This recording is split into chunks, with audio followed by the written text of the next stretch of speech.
Salut, je suis le docteur Mathieu Brunel. Je vous souhaite la bienvenue sur la chaîne YouTube du cabinet Vetagro. Ici, nous parlons de l'agro-pastoral. Nous touchons tous les points sensibles pour vous permettre en fait de mieux comprendre les projets agro-pastoraux, mieux comprendre ce secteur afin de mieux vous en sortir lorsque vous décidez donc de vous lancer dans ce secteur. Nous savons que c'est un secteur très passionnant, alors nous vous invitons, pour ceux-là qui ne sont pas encore lancés, d'étudier déjà d'éventuels projets et de nous accoster si jamais ils rencontrent des points d'ordre, car nous mettons à votre disposition des consultations, des formations. Alors aujourd'hui, je viens vous parler, je viens vous présenter 3 points essentiels qui vous permettront donc de pousser vos projets vers le succès, de conduire vos projets vers le succès. Alors, quels sont donc ces 3 points-là? Nous avons l'implication du promoteur et de toute autre personne relative au projet, mais plus précisément du promoteur. Nous avons la responsabilité de ce dernier. Nous avons la façon avec laquelle il s'approprie son projet. Alors, commençons par l'implication de ce dernier. J'ai un client, bon, c'est lui-même qui me fait vraiment penser à ces critères, à aborder ces critères avec vous. J'ai un client qui est investi dans l'agro-pastoral, mais il s'est dit, donc ça me sert à quoi? Je passe le temps à perdre. Bon, je passe le temps à perdre, les employés me font ci ou ça, donc du coup le jour ça donne, ça a donné, le jour ça ne donne pas, ça n'a pas donné. Non, c'est pas ça. Puis pour qu'un employé même travaille, pour qu'un employé même se donne, il faudrait qu'il sache que le propriétaire même est impliqué, le promoteur même est impliqué dans la chose. Parce que si vous investissez et puis vous dites, bon, faites de ça ce que vous voulez, alors c'est la cour du roi Préto et tout le monde fera ce qu'il veut, comme il veut et comme il entend. Vous voyez, et déjà que ce promoteur refuse d'être suivi, ça c'est encore un autre sujet de débat là-bas. Donc, soyez impliqués dans vos projets. Lorsque vous décidez de mettre un projet sur pied, soyez impliqués. L'implication fait donc ressortir plusieurs ressources. Nous avons d'abord la ressource financière. Là, c'est sûr, si le projet est sur pied, ça veut dire que la ressource financière a suivi. Nous avons les compétences. Lorsqu'un promoteur dit non, il n'a pas besoin d'être former juste ses employés, ça cloche quelque part. Comment est-ce que vous sauriez qu'il a bien fait son travail? Vous-même, vous devez comprendre la chose avant d'envoyer même vos employés se former. Vous pouvez simplement faire une formation courte, une formation rapide pour juste comprendre le projet ou prendre peut-être une consultation du Vetagro pour mieux comprendre le projet. Parce que avant de savoir si un travail a été mal fait, il faut d'abord savoir lorsque c'est bien fait, comment est-ce que ça se présente, comment est-ce que ça se passe lorsque c'est bien fait. Donc, il y a la gestion des compétences. À côté de ça, il y a la gestion du temps. Pour savoir même comment est-ce que le temps peut se gérer au sein de votre exploitation, il faudrait déjà que vous sachiez chaque tâche peut prendre combien de temps à l'employé. Donc, je conseille même généralement les promoteurs de faire un tour sur leur exploitation dans la mesure du possible, pour ceux qui sont sur place, pour ceux qui sont au pays, parce que nous avons des gens de la diaspora qui investissent au pays. Mais pour ceux qui sont au pays, je vous conseille dans la mesure du possible de passer dans votre exploitation 1 à 2 fois par semaine selon votre disponibilité et très tôt le matin, donc que toutes les tâches se fassent devant vous. En plus, mais après l'implication dans votre projet, il y a dans vos responsabilités.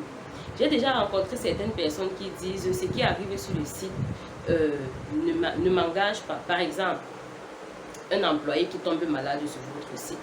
Vous n'allez pas décliner toutes vos responsabilités sur lui, non.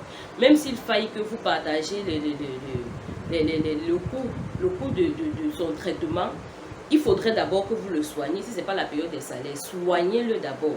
Et puis après, vous verrez comment, en fonction du contrat que vous allez signer à la base, vous verrez comment est-ce que vous allez partager dans les coûts du traitement. Donc, prenez toujours vos responsabilités. Montrez à vos employés que vous êtes un patron humain, en fait. Puisque c'est vrai que ça ne garantit pas toujours qu'un employé soit bien, travaille bien, si vous le traitez bien. Mais faites-le pour ne pas avoir à vous reprocher de quelque chose. Donc, prenez toujours vos responsabilités.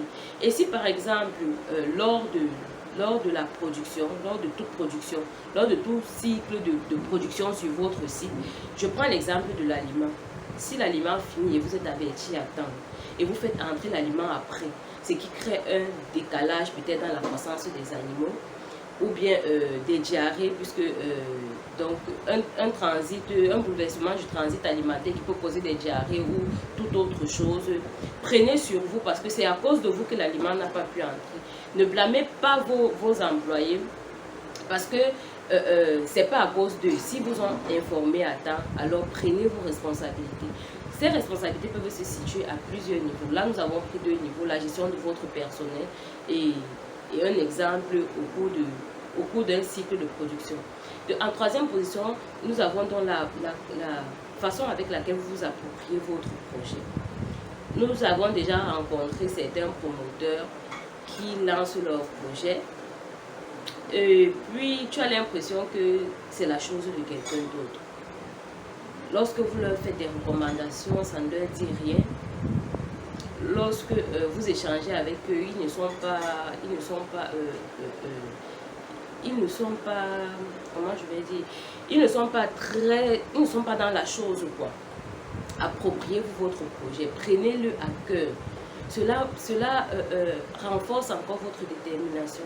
Cela vous donne encore une vision plus claire de votre projet. Cela vous raffine encore vos objectifs de production. Et c'est lorsque vos objectifs de production à moyen et long terme sont bien ficelés que vous savez exactement où vous allez et comment est-ce que vous allez y arriver. Donc, lorsque vous prenez bien acte de ces 3 paramètres, votre projet en agropastoral connaîtra du succès. Alors, n'hésitez pas de nous contacter, comme je vous le disais dès le départ, pour vos différentes consultations, si vous voulez mieux comprendre le secteur agropastoral. Et pour ceux-là qui sont déjà lancés ou qui souhaitent se lancer, n'hésitez pas de vous faire former, de faire former votre personnel pour mieux comprendre également où vous allez et savoir à quoi vous attendre réellement. Alors, je profite aussi de cette occasion pour vous dire que VETAGRO est en promotion des sujets Brahma. Alors, n'hésitez donc pas de nous contacter pour vous approprier vos propres sujets. Ces animaux s'adaptent très bien à un système extensif, donc c'est-à-dire s'ils sont élevés dans la nature, ils s'adaptent très bien et ils sont très rustiques dans notre zone. Nous avons également la disponibilité en porcelaine de race Nima du côté de Yaoundé précisément. Alors n'hésitez pas de nous contacter pour passer vos commandes et directement lancer vos projets. Alors n'oublions pas qu'ensemble nous avons construit l'Afrique avec l'agropastoral. Allez, ciao et à la prochaine vidéo.